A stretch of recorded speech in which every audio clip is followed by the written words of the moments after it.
Hello friends and my dear students, आज हम इस वीडियो में बात करेंगे एंजाइटी। सबसे पहले तो हम ये जानेंगे कि एंजाइटी क्या होता है, एंटी एंजाइटी ड्रग्स क्या होती हैं, इनका मैकेनिज्म ऑफ एक्शन क्या होता है, इनका साइड इफ़ेक्ट्स क्या होता है, इनका एडवर्स इफेक्ट क्या होता है। सारी चीज़ें हम इस वीडियो में कंप्लीट कवर करने वाले हैं। ओके, अगर वीडियो पे नए हैं और चैनल को अभी तक सब्सक्राइब नहीं किए हैं तो प्लीज़ चैनल को सब्सक्राइब कर दीजिए और लाइक भी कर देना पसंद आए तो। चलिए शुरू करें। Anti anxiety drugs. सबसे पहले तो हम ये जानेंगे व्हाट इज एंजाइटी। एंजाइटी का मतलब होता है टेंशन,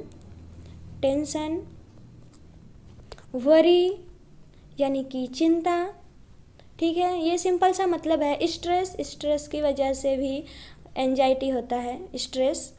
और हम एंजाइटी को हम ये भी कह सकते हैं कि ये एक एक्साइटेटरी नेचर का है। ये टेंशन है, वरी है, चिंता है। जब कोई इंसान चिंता करता है, वो टेंशन लेता है, वो वरी होता है, तो वो अपने माइंड पे बहुत ज़्यादा जोर देता है। वो हमेशा कोई ना कोई चीज़ सोचता रहता है, जिसकी वजह से वो एक्साइटेटरी नेचर का हम उसे कह सकते हैं। ठीक है, चलिए नेक्स्ट देखते हैं। ये देखिए, यहाँ पे कुछ डायग्राम्स दिए हुए हैं। यहाँ पे अगर ये पर्सन अगर इनको ये एक्सेसिव एंजाइटी एंड वरी हैं। यहाँ पे देखिए इनको फटीग है, यानी कि ये टेंशन लेने से फटीग भी हो सकता है, एंजाइटी से फटीग भी हो सकता है। डिफ़िकल्टी स्लीपिंग, यानी कि जब कोई भी इंसान अगर चिंता करेगा, वो टेंशन में होगा, तो वो सो नहीं पाएगा, उसे सोने में डिफ़िकल्टी आएगी, यानी कि डिफ़िकल्टी स्लीपिंग। वो ढंग से सो नहीं पाएगा, उसे रात में नींद नहीं आएगी, वो परेशान होगा, उसे बहुत सारी चीज़ें होंगी, उसे स्वेटिंग होगा, उसे यूरिनेशन होगा, बहुत सारी चीज़ें होंगी, हेडेक होगा। क्लियर? तो ये सब एंजाइटी की वजह से हो सकते हैं। चलिए सिम्टम्स ऑफ एंजाइटी देखते हैं। एंजाइटी के सिम्टम्स, ये तो है फिजिकल सिम्टम्स। फिजिकल सिम्टम्स जो हम देख सकते हैं कि ये हो रहा है इनके साथ, यानी कि tight chest, swallow breathing, racing heart, difficulty sleeping में डिफ़िकल्टी आता है। ठीक है, सोने में डिफ़िकल्टी आएगा बहुत ज़्यादा, क्योंकि इंसान सोचेगा, वो चिंता करेगा, वो बार बार किसी भी चीज़ को सोचता रहेगा और रेस्टलेसनेस आता है, वो से आराम नहीं महसूस होता है, नाइटमेरी आता है, अबिवेशन अबाउट सेंसेशन होगा, इरिटेशन होगा। वो बार बार टेंशन करेगा तो वो इरिटेट होगा, उसे इरिटेशन कॉज होगा। और बात करते हैं कॉग्निटिव इफेक्ट, यानी कि बिहेवियरल इफेक्ट में आएगा thought about suspected dangerous and आएगा फियर ऑफ डाइंग। ये सारी चीज़ें हो गई कॉग्निटिव में। अब आता है साइकोलॉजिकल का मतलब वो साइकोलॉजी, वो अपना एक ऐसा वो साइको हो जाता है, यानी कि वो अपना माइंड ही इस तरीके से बना लेता है कि उसे कोई भी चीज़ अदर दिखाई नहीं देंगी, वो उसी चीज़ को सोचेगा बार बार और इसी वजह से उसे एंजाइटी होगा। ठीक है, तो उसमें जब वो कोई चीज़ को बार बार सोचेगा तो उसे टैकीकार्डिया होगा, शॉर्टनेस ऑफ ब्रीथ होगा, फटीग होगा, ट्रेमर्स होगा, हेडेक होगा, वर्टिगो होगा, एब्डोमिनल पेन होगा, नौजिया होगा, वॉमिटिंग भी होने लगेगा, डायरिया हो जाएगा एंड फ्रीक्वेंसिंग यूरिनेशन भी होने लगेगा। क्लियर? तो ये सारे रहे सिम्टम्स ऑफ एंजाइटी के सिम्टम्स में हम यही सब देखते हैं कि उसे सोने में डिफ़िकल्टी होगी, उसे कंसंट्रेशन डिफ़िकल्टी हो, यानी कि वो कहीं भी अपना कंसंट्रेशन नहीं बना पाएगी, उसे कंसंट्रेशन बनाने में डिफ़िकल्टी होगी, इरिटेशन होगा, रेस्टलेसनेस होगा, नाइटमेरी होगा, ऑब्सेशन अबाउट सेंसेशन होगा। एंड साइकोलॉजिकल इफेक्ट में हमने देखा कि पाल्पिटेशन होता है, उसे टैकीकार्डिया होती है, शॉर्टनेस ऑफ ब्रीथ होता है, फटीग होगा, ट्रेमर्स होंगे, हेडेक होगा, वर्टिग होगा, एब्डोमिनल पेन होगा, नौजिया होगा, डायरिया हो जाएगा उसे and urination means frequently urination होने लगेगा उसे। एंड कॉग्निटिव यानी कि बिहेवियरल में हमने देखा कि थॉट अबाउट सस्पेक्टेड डेंजरस होगा, फियर ऑफ डाइंग हो। ये सारा रहा सिम्टम्स ऑफ एंजाइटी का सार। हमने 1 मिनट में इसका सार देख लिया। क्लियर इतनी बातें? चलिए नेक्स्ट देखते हैं क्लासिफिकेशन, क्लासिफिकेशन का मतलब है एंटी एंजाइटी ड्रग्स, यानी कि एंटी एंजाइटी ड्रग्स का मतलब है जिसको एंजाइटी हुआ है उसको हम ट्रीट कर पाएंगे इस ड्रग से। जिस भी ड्रग्स में एंटी लगा होता है यानी कि ये उसका एंटी है, ये उसके अपोजिट वर्क करेगा। अगर कोई चीज़ बढ़ा हुआ है तो ये उसे कम करेगा, ये उसे सप्रेस करेगा। अगर कोई चीज़ कम है और हमें ज़रूरत है ज़्यादा की तो ये उस चीज़ को इंक्रीज करेगा। ठीक है, इसका मतलब होता है एंटी। कोई भी ड्रग्स हम एंटी तब यूज करते हैं जब हम उसे ट्रीट करना होता है। ठीक है, तो यहाँ पे हम एंजाइटी की बात कर रहे हैं, यानी कि हम यहाँ पे किसी पेशेंट को एंजाइटी हुआ है और हमें अगर उसे ट्रीट करना है तो हम उसे एंटी एंजाइटी ड्रग्स देंगे। ठीक है, चलिए एंटी एंजाइटी ड्रग्स देंगे। तो हम यहाँ पे बात करेंगे कि ये जो एंटी एंजाइटी ड्रग्स होती हैं मेनली ये गाबा रिसेप्टर पर काम करती हैं। ठीक है, ये गाबा ए रिसेप्टर पर काम करती हैं और गाबा ए रिसेप्टर हम जानते हैं ये इनहिबिटरी नेचर का होता है, यानी कि ये इनहिबिट करेगा। मैंने आपको बताया कि एंजाइटी जो है वो एक्साइटेटरी नेचर का है, अगर हमें उसे ट्रीट करना है तो उसके अपोजिट कुछ करना होगा। दैट मीन्स अगर वो एक्साइटेटरी नेचर का है तो हमें कुछ ऐसा देना होगा जो कि इनहिबिटरी नेचर का होगा, जो उसे इनहिबिट करेगा, उसे सप्रेस करेगा। क्लियर? चलिए, और जो ये गाबा ए रिसेप्टर होते हैं, ये गाबा ए रिसेप्टर पेंटामेरिक होते हैं, यानी कि ये ऐसे हैं, ऐसे, ये ऐसे और ऐसे ऐसे। फॉर एग्जांपल यहाँ पे अच्छे से बन भी नहीं रहा है, तो ये इस तरीके से होते हैं। इसमें 2 बीटा, 2 अल्फ़ा और 1 गामा सब यूनिट होते हैं। ठीक है, ऐसे ऐसे यहाँ पे होते हैं। यहाँ पे एक बीटा होगा, यहाँ अल्फ़ा, यहाँ भी अल्फ़ा, यहाँ भी बीटा और यहाँ एक गामा। 5 सब यूनिट इसके होते हैं। और ये यहाँ पे इस तरीके से ये खाली बना हुआ यहाँ पे है बेंजोडाइज़ेपिन रिसेप्टर। ठीक है, ये बेंजोडाइज़ेपिन रिसेप्टर है। और यहाँ पे फॉर एग्जांपल मैं यहाँ पे ले लेती हूँ, यहाँ पे आ गया गाबा, यहाँ पे ये गाबा आकर के बाइंड किया।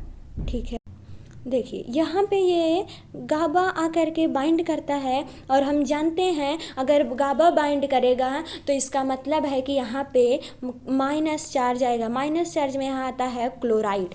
जब माइनस चार्ज आएगा तभी तो इनहिबिटरी नेचर का होगा, हमें पता है। और जब यहाँ पे ढेर सारा ये क्लोराइड आयन आ जाता है, यहाँ पे इसके रिसेप्टर में जब क्लोराइड आयन भर जाएगा तो यहाँ पे क्या होगा, हाइपर पोलराइजेशन होता है। ठीक है, यहाँ पे हाइपर पोलराइजेशन होता है और ये पता है ये आयन चैनल रिसेप्टर है, इसलिए यहाँ पे क्लोराइड आयन आया। यहाँ पे 2 अल्फ़ा, 2 बीटा, 1 गामा सब यूनिट होते हैं। ये पेंटामेरिक स्ट्रक्चर होता है और ये सिडेटिव एंड हिप्नोटिक्स भी होते हैं। जब हम चाहते हैं कि इनहिबिशन हो तब बेंजोडाइज़ेपिन एंड बार्बिटूरेट्स 2 क्लास के ड्रग्स देते हैं, इतना याद रखना। जब हम चाहते हैं कि इनहिबिशन हो तब हम बेंजोडाइज़ेपिन एंड बार्बिटूरेट 2 क्लास के ड्रग्स देते हैं। ठीक है, चलिए अब यहाँ पे देखिए पहला क्लासिफिकेशन ही हमारा आ गया बेंजोडाइज़ेपिन। बेंजोडाइज़ेपिन में आता है डायजिपाम, क्लोराडिजिपाम, ऑक्साजिपाम, लोराजिपाम, अल्प्राजोलाम एंड फ्लोराजिपाम। अब ये जो हैं ये एक्यूट हैं। बेंजोडाइज़ेपिन जो है ये एक्यूट क्लास के ड्रग हैं। ठीक है, और एक आता है ये सेकंड नंबर पे एजापिरोन्स। एजापिरोन्स में आता है बिस्पिरोन, गैपिरोन एंड इसेपिरोन। ठीक है, और ये आता है क्रोनिक में। एक होता है एक्यूट और दूसरा होता है क्रोनिक। एक्यूट और क्रोनिक का मतलब आपको पता ही होगा। तो इसमें से जो बेंजोडाइज़ेपिन है वो एक्यूट क्लास की ड्रग्स हैं और जो एजापिरोन्स है वो क्रोनिक क्लास की ड्रग्स हैं। ठीक है, और ये सीडेटिव एंटीहिस्टामिनिक्स आता है। सीडेटिव एंटीहिस्टामिन्स हम तब देते हैं जब हिस्टामिन्स का सिक्रीशन बहुत ज़्यादा होने लगता है। फॉर एग्जांपल अगर किसी को जुकाम होता है तो उसमें लिवोसिट्राजिन देते हैं। लिवोसिट्राजिन जो कि एंटीहिस्टामिनिक है, हमें जब जुकाम होना भी अच्छी बात है, लेकिन जब बहुत ज़्यादा नोज का फ्लो होने लगता है तो क्या देते हैं उसमें हम लिवोसिट्राजिन देते हैं ताकि हमें कोई प्रॉब्लम ना हो, हमें भी परेशानी होने लगती है। इसकी वजह से वहाँ पे एंटीहिस्टामिनिक ड्रग देते हैं ताकि जो भी फ्लूइड का सिक्रेशन है वो बहुत ज़्यादा ना हो। और यहाँ पे सीडेटिव एंटीहिस्टामिनिक दिया हुआ है, इसका मतलब है कि यहाँ पे जो एंटीहिस्टामिनिक ड्रग है वो CNS पे काम करेगा, यानी कि वो ब्लड ब्रेन बैरियर को क्रॉस कर जाएगा और सीएनएस पे इफेक्ट देगा। सीएनएस पे कैसा इफेक्ट देगा, तो उसका आंसर होगा सीडेटिव इफेक्ट देगा, यानी कि इसको लेने के बाद इंसान को नींद आएगी। लेकिन जो लिवोसिट्राजिन होता है उसका सीएनएस पे लो इफेक्ट होता है, इसलिए उसको खाने के बाद हम कुछ देर तक बैठ सकते हैं, उसमें तुरंत नींद नहीं आती है। लेकिन जो ये वाला ड्रग है, इसका नाम है ये हाइड्रोक्सीजीन को लेने के बाद इंसान को तुरंत वो सोने लगेगा, यानी कि सिडेशन कॉज होगा। और ये जो ड्रग है वो है हाइड्रोक्सीजीन। और एक आता है बीटा ब्लॉकर में है प्रोप्रेनोलॉल, टिमोलॉल एक्सेट्रा एक्सेट्रा, आप लोग जान सकते हैं। एंड आता है अदर्स में दिया हुआ है सेरोटोनिन स्टेरॉयडल रीअपटेक इनहिबिटर्स, और दूसरा है टीसीए माओ इनहिबिटर्स भी हम इसमें यूज करते हैं, ठीक है। और एक हम मैकेनिज्म बता देते हैं सेरोटोनिन का। जब सेरोटोनिन अपने रिसेप्टर से बाइंड करता है तो फियर सर्किट को काम डाउन करता है। तो हमें सेरोटोनिन को बचाना है, इसको हमें क्या करना है, सेरोटोनिन को बचाना है। इसलिए हम SSRIs एंड SNRIs देते हैं। SSRIs का मतलब है सेरोटोनिन रीअपटेक इनहिबिटर्स, और SNRIs का मतलब है serotonin non epinephrine reuptake inhibitors, ठीक है। तो इन दोनों को हम देते हैं, और जिससे कि सेरोटोनिन बचा रहेगा। जब हम सेरोटोनिन इनहिबिटर्स को दे देंगे तो सेरोटोनिन का जो मतलब जो वो अपने रिसेप्टर से बाइंड कर रहा है, उसके बाइंड करने की कैपेसिटी कम हो जाएगी, जिससे कि वो फियर सर्किट को काम डाउन नहीं कर पाएगा। जब फियर सर्किट को वो काम डाउन नहीं कर पाएगा तो क्या होगा, तो एंजाइटी नहीं होगी। इसी की वजह से एंजाइटी हो रही थी, और जब ये काम डाउन ही नहीं कर पाएगा फियर सर्किट को, तो एंजाइटोलिटिक से एक्शन नहीं होगा। क्लियर? चलिए नेक्स्ट हम चलते हैं मैकेनिज्म ऑफ एक्शन पे। ये मैकेनिज्म ऑफ एक्शन जो दिया हुआ है ये है बेंजोडाइजेपिन का मैकेनिज्म ऑफ एक्शन है, ठीक है। अब बेंजोडाइजेपिन क्या करेगा, ये न्यूरोट्रांसमीटर से आकर के, ये देखिए ये न्यूरोट्रांसमीटर है, ये यानी कि ये न्यूरॉन्स हैं, ये 2 न्यूरॉन्स हैं, और यहाँ पे गाबा आता है। यहाँ पे ये देखिए ये गाबा आया, यहाँ पे ये आया, ये इसका ट्रांसपोर्टर लगा हुआ है। और जब गाबा आता है तो यहाँ पे ये क्लोराइड आयंस जो होते हैं वेसिकल्स में भर जाते हैं। ये सारी चीज़ें तो आपको पता है। यहाँ पे देखिए क्लोराइड आयन वेसिकल्स में भर गया। और जब ये पूरा गुब्बारे की तरह होता है, जब ज़्यादा भर जाता है तो क्या होता है, ये फट जाता है। फटने के बाद यहाँ पे ये देखिए छोटे छोटे क्लोराइड आयंस साइनेप्स में आ गए हैं, और आ करके ये अपने रिसेप्टर से, यानी कि ये जो पेंटामेरिक रिसेप्टर, ये देखिए ये पेंटामेरिक रिसेप्टर पूरा फूल की तरीके से होता है, ये आकर के यहाँ पे इससे बाइंड कर लेते हैं। यहाँ पे देखिए क्लोराइड आयन बाइंड किया हुआ है, ये देखिए यहाँ पे बेंजोडाइजेपिन दिया हुआ है। ये बेंजोडाइजेपिन आकर के अपने गाबा ए रिसेप्टर से बाइंड करता है, क्लोराइड आयंस यहाँ पे आ जाता है और इनहिबिशन हो जाता है, ठीक है। लेकिन जब हम बेंजोडाइजेपिन देते हैं तो जो क्लोराइड आयन की फ्रिक्वेंसी थी, यानी कि अगर क्लोराइड आयंस पहले एक बार खुल रहा था तो अब बेंजोडाइजेपिन देने की वजह से अब 10 बार खुलेगा, ठीक है। इसके जो frequency of chloride channel opening है वो इंक्रीज हो जाएगी, यानी कि क्लोराइड चैनल की यहाँ जो फ्रीक्वेंसी है इसके ओपन होने की, यहाँ पे ये ओपन होता तभी तो क्लोराइड आयन इसके अंदर आता है। अब जब ये ओपन ही नहीं होगा तो कहाँ से आएगा, तो ये जो इसके ओपन होने की फ्रीक्वेंसी है ये अगर पहले एक बार होती थी तो अब बेंजोडाइजेपिन देने की वजह से ये कितनी बार हो जाएगी, 10 गुना बढ़ जाएगी। यानी कि वो कितना भी, यानी कि बस इतना समझिए, कहने का मतलब सिर्फ इतना है कि increase the frequency of chloride channels opening. Clear? अब सेकेंड पॉइंट आता है इसका, binds to GABA A receptor. मैंने आपको बताया कि ये जो होते हैं गाबा ए रिसेप्टर से बाइंड करते हैं। एंड थर्ड नंबर आता है इसका, गाबा ए रिसेप्टर से बाइंड तो करता है। एंड फोर्थ पॉइंट क्या आता है, एंजाइटी कोजिंग इनहिबिशन यानी कि रिलैक्सेशन। अब ये जब हर तरफ से बाइंड कर लिए हैं, chloride ions benzodiazepines, chloride ions आ गया है, बेंजोडाइजेपिन हमने दे दिया है, ये अपने गाबाई रिसेप्टर से बाइंड कर लिया है, तो क्या होगा जब सारी चीज़ें इनहिबिशन वाली हो रही हैं, पहले से तो एक्साइटेशन था पर जब हमने इनहिबिशन को दे दिया तो क्या हुआ, एंजाइटी रिलैक्स हो गई, यानी कि एंजाइटी से हमें रिलैक्सेशन मिल गया। और इसका कुछ साइड इफ़ेक्ट्स भी होते हैं। साइड इफ़ेक्ट्स इसके क्या होते हैं मैं आपको अभी बताती हूँ, मैं यहाँ पे लिख देती हूँ, ठीक है।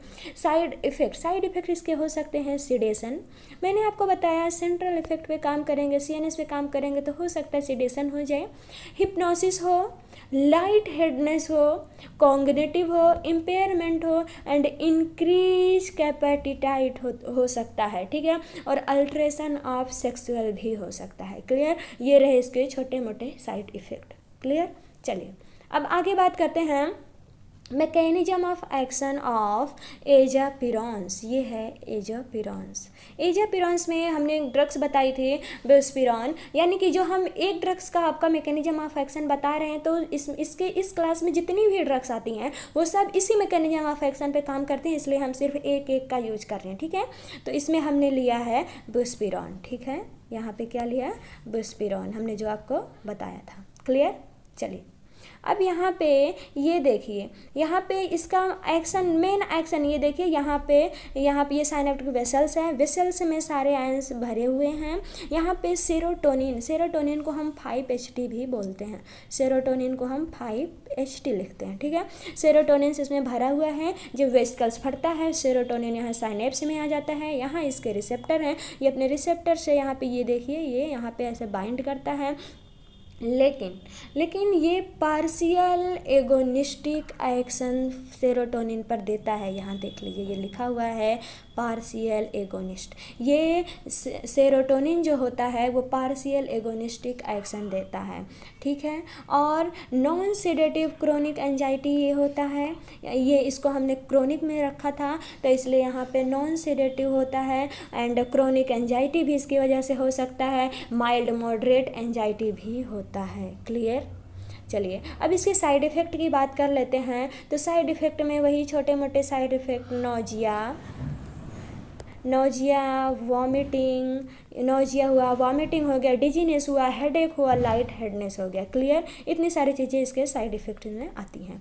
अब बात करते हैं mechanism of action of serotonin reuptake inhibitors and serotonin non epinephrine inhibitors, यानी कि नॉर रीअपटेक इनहिबिटर्स। क्लियर, देखिए यहाँ पे 2 न्यूरॉन्स हैं, ये 2 न्यूरॉन्स ये आपको दिख रहे हैं, एक ये वाला और एक नीचे। क्लियर, चलिए अब यहाँ पे देखते हैं हम कि जो ये सेरोटोनिन है ये आकर के अपने यहाँ ये सेरोटोनिन यहाँ पे सब भरा हुआ है, बीच में यहाँ वेसिकल्स में भरा हुआ है, वेसिकल्स फटता है, सेरोटोनिन साइनेप्स में आता है, लेकिन कुछ तो होते हैं जो कि अपने रिसेप्टर से बाइंड कर लेते हैं और कुछ होते हैं जो बाइंड नहीं करते हैं और वो वापस उनका रीअपटेक हो जाता है, यानी कि वो वापस यहाँ चले जाते हैं, इस वेसिकल्स में फिर से चले जाते हैं। तो जो यहाँ पे ये बाइंड किए हुए हैं हम इनकी बात करेंगे, ये यहाँ पे सेरोटोनिन यानी कि 5-HT है जो कि यहाँ पे बाइंड किया हुआ है। क्लियर, अब मैंने आपको बताया था कि जो 5-HT है यानी कि ये जो सेरोटोनिन है ये फियर सर्किट को प्रोड्यूस करता है जिसकी वजह से एंजियोलाइटिक इफ़ेक्ट होता है। तो यहाँ पे ये क्रोनिक एंजाइटी में सबसे ज़्यादा यूज होता है, ये जो है ये क्रोनिक एंजाइटी में सबसे ज़्यादा यूज होता है। तो इसमें एक चीज़ आता है एमाइडिला से ये कैलमस एंजाइटी सर्किट में जाता है। जब हम यहाँ पे देते हैं तो यहाँ पे ये कैलमस एंजाइटी सर्किट में जाएगा और एंजाइटी से रिलीफ दिलाएगा, ठीक है। इसका जब हम इनहिबिटर देते हैं यहाँ पे 5-HT का जब हम इनहिबिटर दे देते हैं यानी कि SSRIs यानी कि सेरोटोनिन रीअपटेक इनहिबिटर्स, जो यहाँ पे ये रीअपटेक हो रहा है, जब इसका इनहिबिटर दे देंगे तो ये एमाइडिला में जाएगा, एमाइडिला से ये कैलमस एंजाइटी सर्किट में जाएगा और रिलीफ एंजाइटी होगा, ठीक है। ये मैंने आपको बताया, ये क्रोनिक एंजाइटी में सबसे ज़्यादा यूज होता है। इसका जो DOC फॉर सोशल एंजाइटी है वो पोस्ट ट्रॉमेटिक स्ट्रेस डिसऑर्डर में यूज करते हैं। क्लियर। और इसके साइड इफ़ेक्ट की बात करते हैं तो इसका जो साइड इफ़ेक्ट होता है वो है वॉमिटिंग, डिजीनेस एक्सेट्रा। सब में मेनली सब में यही सब मैकेनिज्म ऑफ एक्शन है एंड साइड इफ़ेक्ट्स है। क्लियर। अगर इतनी बातें आपको ना समझ में आई हो, वीडियो से रिलेटेड कोई भी प्रॉब्लम हो, तो आप हमारे कमेंट बॉक्स में कमेंट करके बता सकते हैं। आई होप आपको सारी चीज़ें बहुत अच्छे से समझ आ गई होंगी, पर फिर भी अगर ना आई हो तो हमारे कमेंट बॉक्स में कमेंट करके बता सकते हैं। आप हमसे क्वेश्चन भी पूछ सकते हैं। एंड वीडियो को अगर अभी तक सब्सक्राइब नहीं किए हैं तो प्लीज़ वीडियो को सब्सक्राइब कर दीजिए प्लीज़, और लाइक करना ना भूलें। ठीक है। Wish you all the best, keep watching, subscribe the channel. Thank you very much.